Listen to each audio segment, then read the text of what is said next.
bayan, sa pagkakataong ito, himayin po natin ang mga naganap na pagdinig tungkol sa impeachment complaint laban kay Vice President Sara Duterte, kung saan dito po ay inilatag ang umano'y bilyong-bilyong manumalyang bank transactions ng bise. Makakasama natin ngayon sa linya ng telepono si House Deputy Speaker Alfredo Albi Benitez. Magandang hapon po, Kong. Si Ryan po ito ng PTV.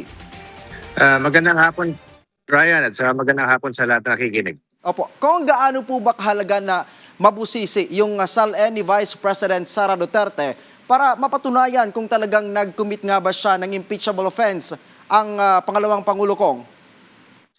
Alam mo, napaka-importante ang SALN kasi yan ang batayan kung ano ang pag-aari ng isang public official.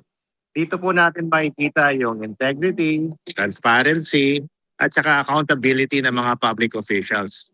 Marami sa atin nagtataka, di ba? Paano nila nakuha, let's say, yung mga mahalagang kotse, yung mga bahay, at hindi nila sinasabi sa public kung saan nanggagaling. So, SALN is a very important tool para malaman natin kung saan ba nanggagaling yung yaman o yung pera na ginagamit nila pambili ng mga bagay-bagay. So, mahalaga po to, no? So, gusto po natin na ang highest standard of a public official nalalaman ng public. So, dapat po talaga bigyan ng attention at bigyan ng importansya itong mga SALN. At wag po natin pababayaan at dito po tayo magkakaroon ng problema sa mga public officials natin. Pero kung ano po kaya yung posibleng dahilan kung bakit sa others na line item, inilagay yung cash on hand at deposits sa SALN ng pangalawang Pangulo. Pero from years prior ay may separate or hiwalay na linya para sa item na yan, Kong. Doon nga rin ako nagtataka eh. Sa mga unang SALN niya, dinideclare nila hiwalay yung cash in bank at saka yung mga deposit niya sa mga accounts niya. Bigla na lang noong I think 2019 o 2018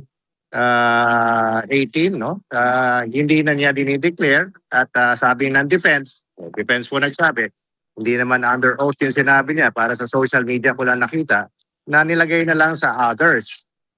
Doon po ako nagtataka, baka may tinatago kaya nilalagay na lang sa others na pwede na lang i-supply yung information pag hinanap na.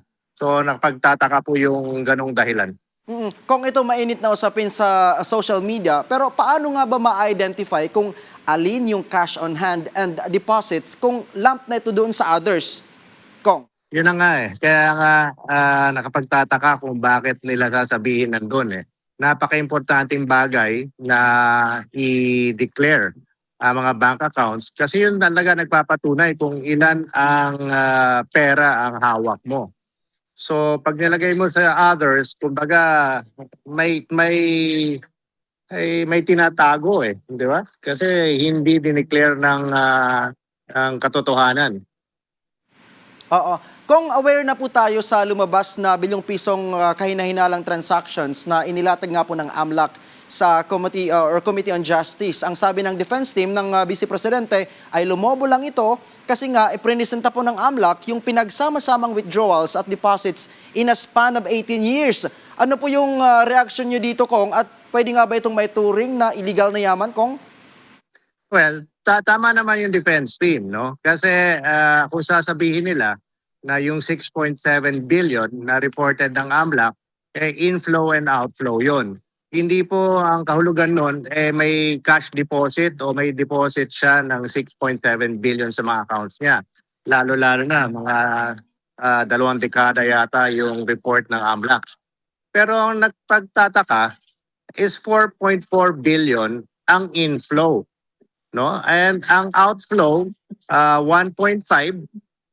Lagay mo na yung hindi ma-identify ng inflow-outflow ng 800, so mga 2.4, may 2 billion pa rin na naiwan.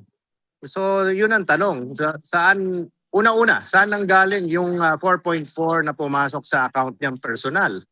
Pangalawa, may naiwan na 2 billion. Paano po niya makukuha yung mga ganong kalaking halaga sa ating nakikita sa salary niya at saka sa mga vested interest niya sa mga businesses niya, hindi naman nagpapakita ng ganong kalaking halaga. So ang tanong, saan nanggaling yung pera? Opo. Kung may sapat po bang mga ebidensyang, yung mga ebidensyang yan para maiangat nga po yung reklamong impeachment ng Vice Presidente Kong? Well, doon lang sa AMLAC report malaking bagay na po yun dahil meron na pong mga amounts na hindi ma-explain kung saan nanggagaling. At saka remember, ito po ay 500,000 and above lang ng transaction. Yung mas mababa dyan, like yung 400, 490,000, hindi nasakop ng AMLAC. So hindi po natin nalalaman kung ilan talaga ang kabuang yaman meron si Vice President. No? So ano yung account niya, yung bank account, hindi natin alam kung ano laman eh.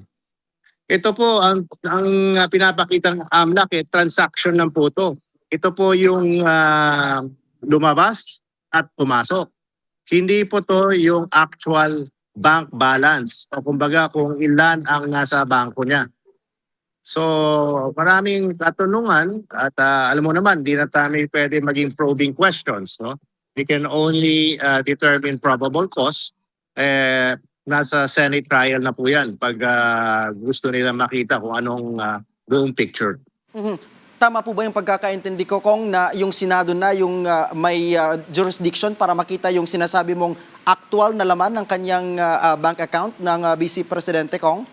Well, ang bank secrecy law, ang exemption lang doon is ang impeachment. So nandun po tayo. Kung ayon sa kampo ng Vice Presidente, handa silang patunayan sa impeachment court na tugma yung kanyang SALN at wala ditong irregularities. What's your take on this po? Well, nakikita lang natin sa AMLAC report tsaka sa SALN, may mga discrepancy na. Yung mga bank transactions po niya, hindi naman po nahinto. So, bakit wala sa SALN yan ni report? No? So, yun lang yung mga katanungan. Alam mo na, limited naman kami sa mga probing questions. So, ito po ay talagang dapat talaga malaman ng buong taong bayan kung anong katotohanan. Pero kung paulit-ulit naman, alam naman natin na paulit-ulit na pinapatawag nga po ng Justice Committee si Vice President Duterte sa tuwing may pagdinig pero hindi nga po sumisipot ang Vice Presidente. Does this mean na she is waiving her right to due process na hiniling naman nila nung lumapit sila sa Supreme Court last year, Kong?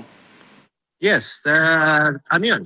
Tama kayo doon. Kasi imbitahan siya, sinabihan siya, lahat ng mga complaints at saka yung mga reports na nakuha ng committee, pinapadala sa kanya, hindi naman po nagkulang sa pag-abiso sa kanya kung ano nangyayari.